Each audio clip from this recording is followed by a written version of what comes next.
नमस्कार, आप देख रहे हैं एनएमएफ न्यूज। मैं आपके साथ शबनम।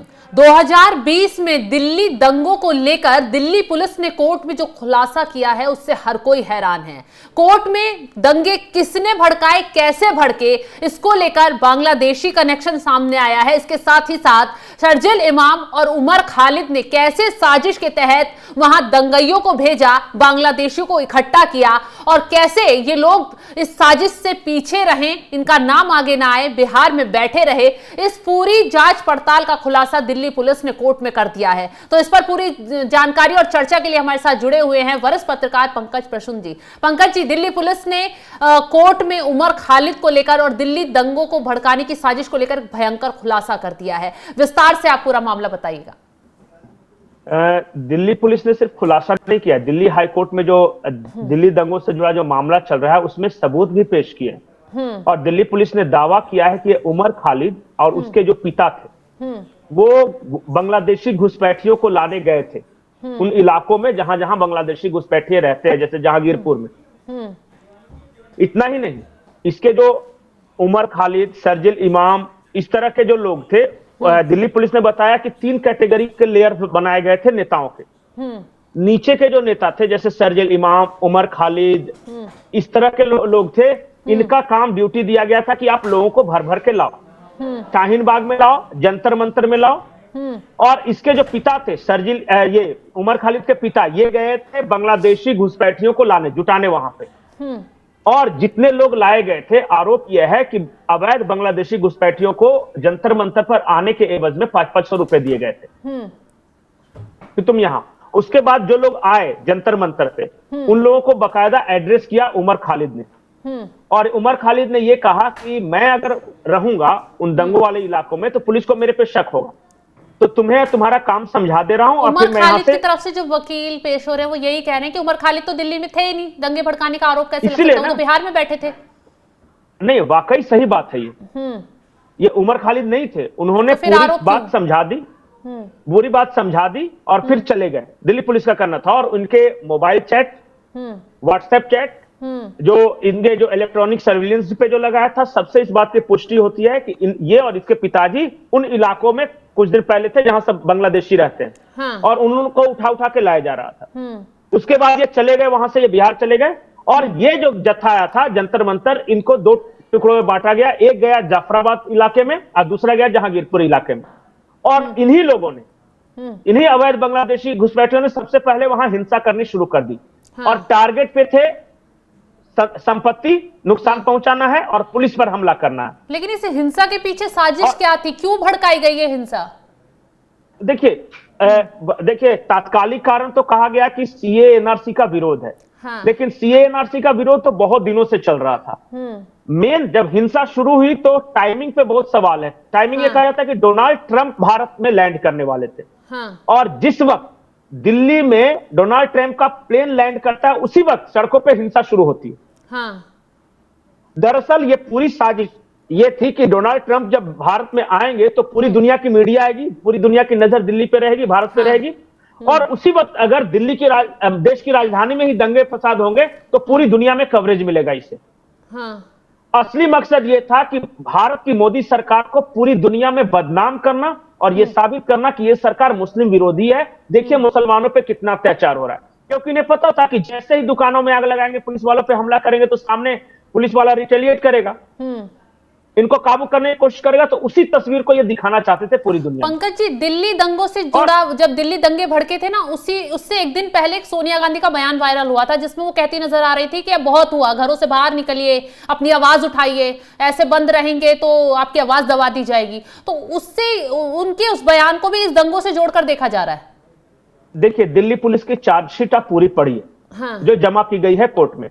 उसमें बहुत स्पष्ट तरीके से बताया गया है कि ये दंगे कैसे भड़के हैं और किसने किसने भड़काए हैं। 3 लेयर नेताओं का बनाया गया था। जो सबसे नीचे के लेयर में ये शर्जिल इमाम, उमर खालिद वगैरह इस तरह के नौजवान थे जो लोगों को जज्बात भड़काकर ला सके। उससे ऊपर के लेयर में 12 लोग थे जो एक्शन कमेटी में थे। उसमें योगेंद्र यादव, प्रशांत भूषण, महमूद प्राचा जो वकील हैं, इन सब लोगों का नाम था। कुछ मौलवी थे, मौलाना थे जो इन सब काम में मदद कर रहे थे। और सबसे ऊपर जो टॉप लेयर था वो कहा जा रहा था कि पॉलिटिकल सपोर्ट है जो कि बाहर से पैसे और फंड क्रिएट करके इन लोगों को दे रहा था, प्रोवाइड कर रहा था, ये पूरे दंगे को ऑर्केस्ट्रेट करने के लिए, मतलब कैसे प्लान आउट हो पूरा दंगा। बिल्कुल एक एक चीज पूरे प्लानिंग के साथ की गई थी। और दंगे भड़कने के 3 दिन पहले दिल्ली में एक बड़े वकील के घर पे इन 12 लोगों की मीटिंग हुई थी। और वो वकील पीआईएल करने के लिए जाने जाते हैं, आपको पता होगा, प्रशांत भूषण नाम है उनका। बाकायदा उनके घर पे बैठक हुई थी, उसमें योगेंद्र यादव शरीक हुए थे, महमूद प्राचा शरीक हुए थे, प्रशांत भूषण उसमें थे, इस तरह के लोग थे, 12 लोग थे उसमें। और वहां से सारा मैसेज ये कन्वे किया गया क्या करना। और वो जो थे 12 लोग, वो मैसेज ऊपर से प्राप्त करते थे। लोग नहीं हिंसा करने के लिए तैयार थे, इसलिए 1-2 दिन पहले, ट्रंप के आने के 1-2 दिन पहले, ठीक सोनिया गांधी ने एक बयान दिया था। और उस बयान में सोनिया गांधी ने कहा था कि अब सड़कों पे उतरने का वक्त आ गया है। कई बार ऐसे हालात आ जाते हैं कि आप लोकतांत्रिक तरीके से डिमांड करते तो वो डिमांड पूरी नहीं होती, इसलिए आपको फिर कुछ ऐसे कदम उठाने पड़ते हैं जो कि लोकतंत्र के दायरे से बाहर होते हैं, इसलिए अब सड़कों पे आप उतरिए। अगले दिन तो हिंसा बढ़ गई उतर कर, इसीलिए वो सारा प्लानिंग था। ये दिल्ली पुलिस का कहना है, जो हाईकोर्ट में ये केस चल रहा है उसमें चल रहा है। भारत को जलाने की साजिश थी, क्योंकि ट्रंप यहां आ रहे थे। और ट्रंप जब आएंगे तो पूरी दुनिया में वो खबर बनेगी। और पूरी दुनिया में खबर बनेगी तो मोदी की सरकार बदनाम होगी। दिल्ली पुलिस ने एक खुलासा और किया है कि महिलाओं को आगे किया गया है पत्थरबाजी के लिए, महिलाओं को इकट्ठा कर उन्हें आगे किया गया कि ये पत्थरबाजी करेंगे तो शायद इन पर एक्शन इतनी जल्दी ना हो पाए। बिल्कुल, और आपको तो पता है ना इस देश का कानून, जैसे क्या हो कि महिलाओं को ह्यूमन शील्ड के रूप में इस्तेमाल किया गया। मतलब क्या, हम हिंसा करेंगे और जब पुलिस आएगी तो महिलाओं को आगे कर देंगे, तो पुलिस भी थोड़ी ठिठक जाएगी। और इसलिए आपने देखा होगा कि जब ये शाहीन बाग का जो भी आंदोलन चल रहा था, उसमें महिलाओं को आगे किया गया था। और महिलाएं कौन थी, आप उन महिलाओं को एक एक करके पहचान कीजिए। ये आरफा खानम शेरवानी, ये जेएनयू के सारे लोग लेफ्टिस्ट जो थे वो थी। उसके बाद जो घोर इस्लामिस्ट, इस तरह कट्टर इस्लामिस्ट महिलाएं थे, उन लोगों का समूह था और उन लोगों ने इकट्ठा किया था। वो दादी नानी प्रोटेस्ट और शाहीन बाग की शेरनियां और इस तरह का नाम देके, आप कभी इकोनॉमिक टाइम्स का एक आया था, मैं तारीख बता देता हूं, वो उसका एक पूरी रिपोर्ट आई है इस बारे में, सितंबर 25, 2020। और देखिएगा उसमें कैसे गुणगान किया गया था इन लोगों का, कि कैसे ये लोग ये कर रहे थे। और ये पूरा का पूरा इकोसिस्टम इसमें लगा हुआ था। ये दिल्ली दंगे योजित दंगे थे, पैसे देकर लोगों को इकट्ठा कर, तात्कालिक कारण बताकर ये करवाए गए थे।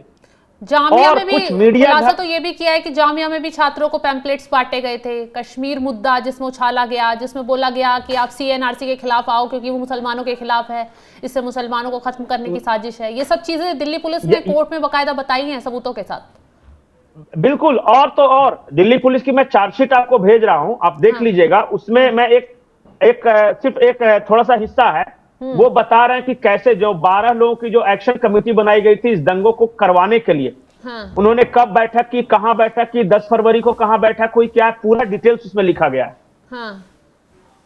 तो और ये बाकायदा मेरा कहा हुआ कुछ बात नहीं है, ये दिल्ली पुलिस ने कहा है। और जाके देखिए उस पूरी चार्जशीट को आप पढ़िएगा तो आप हैरान रह जाइएगा कि कैसे कैसे दिल्ली में दंगे भड़काए गए। और अब तो ये बिल्कुल साफ है कि इन लोगों ने कुछ मोदी विरोधियों को इकट्ठा किया और कुछ कट्टर इस्लामिस्ट को इकट्ठा किया, कुछ लेफ्टिस्ट को इकट्ठा किया, और उस तरह के लोगों ने मिलकर दिल्ली में हिंसा फैलाई। क्योंकि उसी वक्त अमेरिकी राष्ट्रपति डोनाल्ड ट्रंप का भारत में पदार्पण होने वाला था। भारत की ब्रांड कैसे खराब हो, ब्रांड इंडिया का इमेज कैसे डेंट करे, इसके लिए सारा कुछ किया गया था।